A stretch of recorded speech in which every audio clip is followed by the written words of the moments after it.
Hey guys, it's Young Living Country Girl here, and I had some people ask me to do a video about how we homeschool.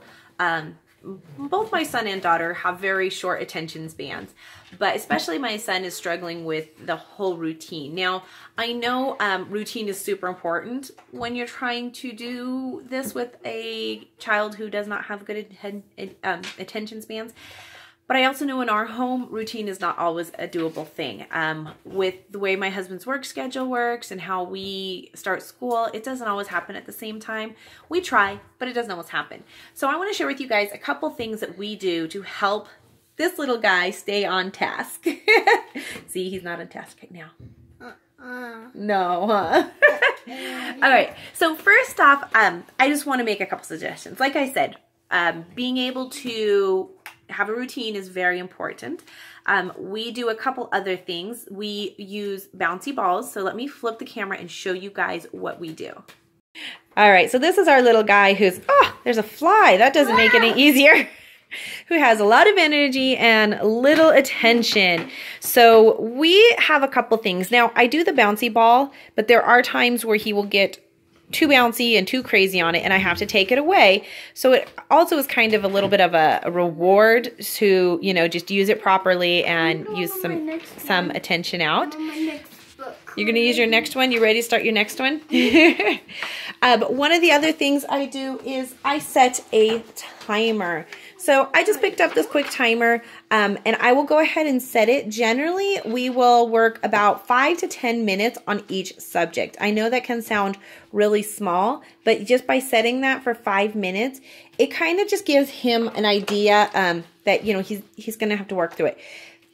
What I find is if he can't finish it in that 5 minutes, we can come back to it after a little break. But generally, our schooling for him is 20 minutes at a time. So if I spend 5 minutes on his phonics, 5 minutes on his writing, 5 minutes on his math, and then we take a break, we can come back and we can do it again because we're breaking it up into such small sections. Now, he only does these 3 subjects really where he has to fully participate and sit and write and do something. So that helps too because we keep it very quick and simple. When we're working with phonics, if that's our last thing, then normally what we'll do is we'll move over to the board over here.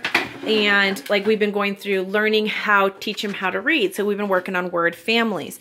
Now, it's also coordinating with his phonics because he's been learning all the short vowels in there. So he learned about the I sound, and so we're using I words and the ah. So we're looking at the word families that have those same vowels and are very small and kind of just getting him to learn about that. I think using word families is very important because that, you know, repeat starts happening. There's a great curriculum, Moffat Girls. She writes a really great curriculum that you can buy off of Teacher Pays Teacher, and use that, and that has all the worksheets and everything. However, I pretty much just kind of do the word families and stuff like that. I have this little cheat chart over here to kind of give me some ideas if I forget, and I just picked this up off Teacher Pays Teacher, and it was a free one. So those are kind of some of the things that we do. Another thing that we do other than the exercise ball is we actually use essential oils a lot. We are diffusing right now a Citrus Fresh, which helps with concentration and creativity, but we also love to diffuse. Let's see, we've got lavender and lemon. So lavender and lemon are also really great for helping kids with school, for focus and clarity and concentration. So that's a really great combination, as well as there is one specifically made for kids called Genius, and that is a great one. Now, another one that we like to use, and this one my daughter uses as well, is Vetiver, and Vetiver is kind of a grounding one and is great for concentration as well. Now, they each have their own roll-ons. Do you have your roll-on, honey? I don't know. She doesn't know. She actually has her own like little diffuser right here too. So they have these little roll-ons that I've made them, and this has Vetiver and orange in it, and we literally roll it on the backs of their neck and we put it on their temple, and it just helps them kind of concentrate and work, you know, better. See, for her, she's able to kind of bounce on her ball and get some movement. She is one of these girls who needs more than just this. So if you see, she has her headphones in and she's actually listening to music at the same time. Christmas carols. Christmas carols? Hey, it's fall. I'm all there. We were ready diffusing Christmas spirit. So that helps her. And I'm the same way. Like, I will fall asleep if I'm not don't have something else going. So I know where they get it from. Right now he's taking a little break. Sometimes when he's allowed to play on his phone, which is just one of our old phones that he plays with, I have him watch like a phonics video. Other times he can just chill and do that, do whatever. Yeah. The other thing to remember too is if it comes down to it, you know, you've got 5, 10, 15 minutes, and then we do a little bit of board work, which will be, you know, words or numbers or whatever we're working on. And then we come back after taking a 15, 20-minute break, and we spend another 5, 10 minutes on these subjects. And then we do Bible, but Bible, we're sitting together, we're reading, we're cuddling up, you know, on the couch, or, you know, if we're doing reading, like we have one of our books that we're reading, again, we cuddle up and we'll read it together. Science is done with more reading and fun stuff. So it kind of works that way for us. And with her, it usually will take a little longer than 15 minutes to finish her subject.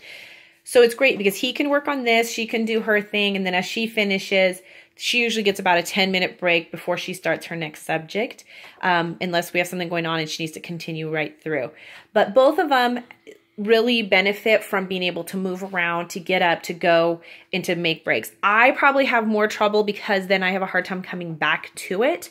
So it helps me to set a timer as well. So when I hear that timer go off, I know it's time to come back and get back to work.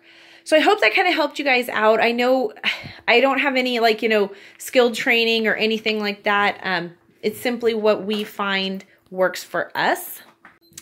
Okay, so like I said, I don't have any skill training. It's just what works for us. And everybody's going to be a little bit different, but I think for ourselves, that's what works. And I think that's what you have to do is find what works for you. And I mean, a lot of the reason that we do homeschool is because our kids don't fit into the traditional schooling method. My kids could never sit for 8 hours a day. I guarantee you they would be in trouble for talking and moving and stuff like that. Yeah, I was the same way growing up. I like to move around a lot. My husband liked to move around a lot. We're very active people. So for us to sit for that extended period of time is hard. So even for myself, like she's finished her math. He's finished his first set of work, his 5 minutes in there. And he did 2 lessons, 2 pages in math. He has not done his phonics because it took him a little longer. And then he did handwriting and he had to go back and redo some of it. So when we come back, we'll actually start with phonics. We'll do 5 minutes of phonics. And then we will move to the board. And then because I like him to do 2 pages in phonics, we'll go back to his book and do some. So when we're at the board, it's more than anything me kind of teaching and reading. It's not so much everything else, you know. But there you guys go. Like I said, I hope that helps you out. I know you guys requested this video kind of seeing how we do it and how I work with my little ones that have a little more energy. Another great way is, you know, if you're doing 15 minutes, 15 minutes, 15 minutes, is to stop and do your PE for a while, you know. And you can swim or run, or you can, but first you can, if you don't want to immediately do school, first you can just do some yoga. Do some yoga? Yes. We did that last year.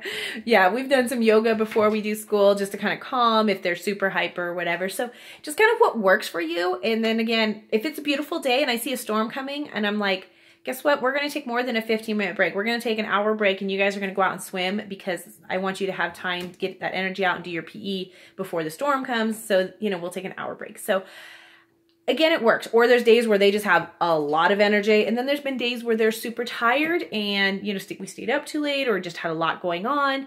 And I'm like, you know what, guys, let's go curl up and let's read a book. Let's just take it easy for a while. Let's rest, you know, have a snack, and then we'll get back to it. So I honestly, I just feel like you have to work with what your family can do. And you guys kind of heard me talk about how I did not want my kids to sit there crying because we were forcing them through school. So for us, it's a lot more about making the experience pleasant. Granted, and you can actually dye your hair when you're homeschooled. Some schools let you dye too.